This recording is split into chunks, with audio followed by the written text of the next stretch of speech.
الصلاة والسلام على سيدنا ومولانا محمد وعلى آلہ وصحبہ اجمعین۔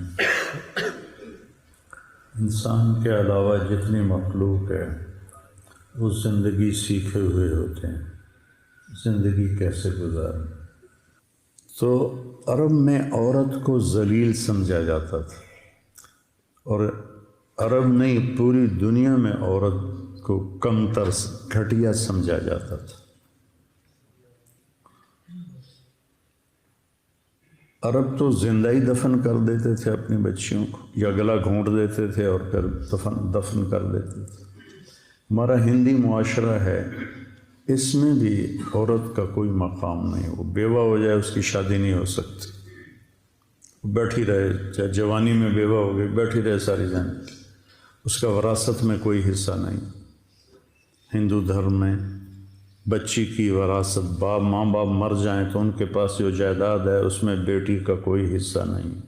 اٹلی میں کوئی باپ مر جاتا ہے تو اس کی پوری جائیداد صرف بڑے بیٹے کو ملتی ہے، نہ کسی اور چھوٹے بیٹے کو ملتی ہے، نہ کسی بیٹی کو ملتی ہے، نہ بیوی کو ملتی ہے، صرف بڑے بیٹے کو ملتی ہے۔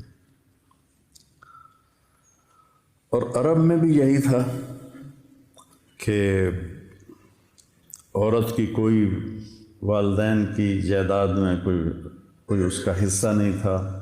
باپ نے شادی کی ہے ایک اور عورت سے، تو جب باپ مر جاتا تھا تو باپ کی بیوی کو بیٹا اپنی بیوی بنا لیتا تھا۔ اس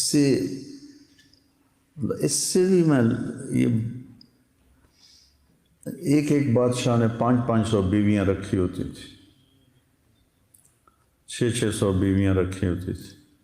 چنگیز خان کی 500 بیویاں تھیں، ابھی سوازی لینڈ کے بادشاہ کی 700 بیویاں تھیں۔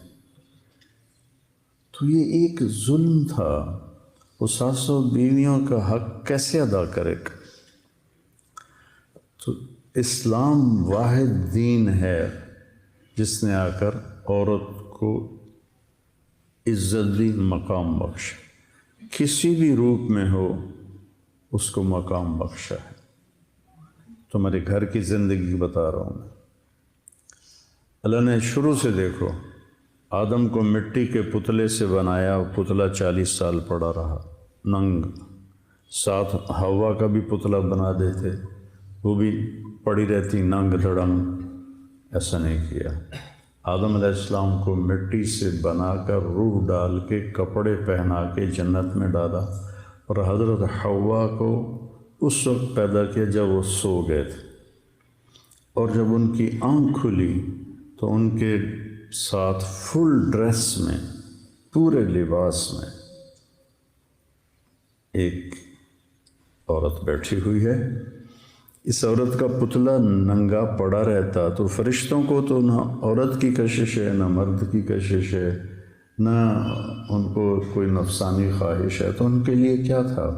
لیکن میرے اللہ نے شروع سے عورت کے لیے عزت سے اس کو وجود بخشا کہ اسے آدم کو سلا کے پیدا کیا اور پورے لباس میں پیدا کیا۔ تو آدم علیہ السلام نے پوچھا یہ کون ہے؟ تو آپ نے فرمایا یہ تیری بیوی ہے۔ تو پہلا رشتہ بیوی کا قائم ہوا۔ تو چونکہ بیویوں کو مارتے تھے، طلاق دے کے پھر رجوع کر دیتے تھے، طلاق دے کے 10 دفعہ طلاق دیتے، 10 دفعہ روک لیتے، اور غیرت کے نام پر تو قتل آج بھی ہو رہے ہیں۔ لڑکا زنا کرے تو کوئی بات نہیں، لڑکی سے یہ گناہ ہو جائے تو ذبح کر دیتے۔ جب دریائے راوی بہتا تھا، میرا گاؤں دریائے راوی سے 3 کلومیٹر ہے، زیادہ سے زیادہ، ایسے سیدھا جائیں تو سڑکوں کے بغیر، کتنی بچیاں اس میں بہا دی گئیں گلے کاٹ کے، اور بیٹا الو کا پٹھا ساری زندگی زنا کرتا ہے، تو کہتے ہیں جی چھوڑ چھک کریں، کوئی نہیں چھوڑ چھک کریں۔ وہ لڑکی بھی تو ایک انسان ہے نا، ایک بشر ہے، اس سے بھی تو خطا ہو سکتی ہے۔ شک پڑ جائے تو مار دیتے ہیں، صرف شک پڑ جائے قتل کر دیتے۔ تو اللہ تعالیٰ نے ہمارے نبی کو 11 شادیاں کروائیں.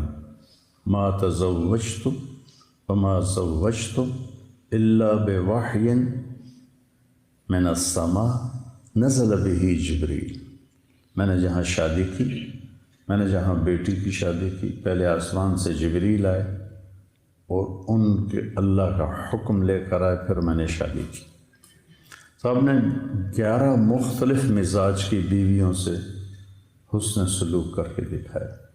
اپنے خاندان میں حضرت عائشہ قریشی، یعنی اپنی قوم میں، خاندان سمجھنے قریش، حضرت حفصہ